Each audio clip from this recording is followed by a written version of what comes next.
Palagi bang nire-reject ni client yung leads mo? Hi, this is Ren. Here is a checklist para masigurado mo na good lead yung nahanap mo para kay client. First, make sure na it is around $3 profit and 30% ROI. So ito, nakadepende to guys kung ano yung criteria ni client mo.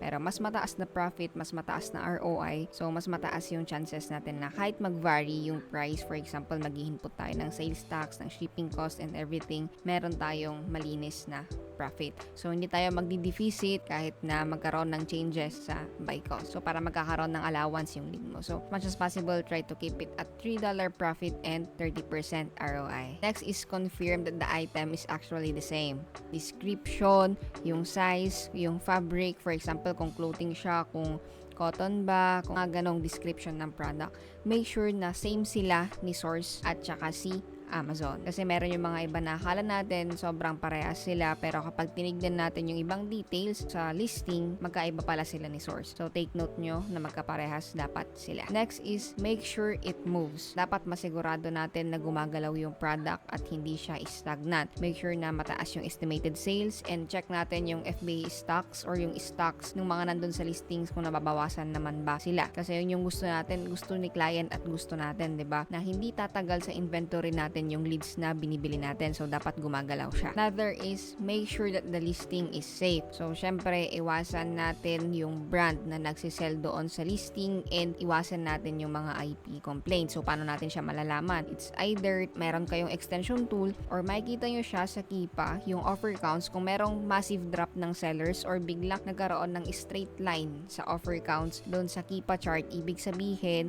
ayaw nung brand na makuha natin yung sales or gusto nila exclusively for them lang yung sales. So, iwasan natin yung mga ganong klase ng listing. Another is, will the profit last? So, ito yung hindi chine-check ng iba. For example, ang presyo ngayon ay mataas, pero kapag tinignan mo sa buong Kipa, yung presyo pala or yung stable buy box price ay hindi nandun sa price spike. So, okay lang naman mag-price tayo sa price spike as long as pag bumalik siya sa most stable buy box price, dapat profitable pa rin tayo. So, make sure natin na stable yung price na pinagbasihan natin ng ating profit natin and ROI. Another is Amazon on the listing. So, ang hirap pakipag-compete kay Amazon kasi nga, 'di ba? Sila yung platform and then marami rin silang stock. So, as much as possible, avoid natin maging competitor si Amazon. If ever man na nasa listing si Amazon, make sure na sinishare niya yung buyback sa mga iba pang seller. Next is it getting too competitive? Dapat chine-check natin yung competition as well.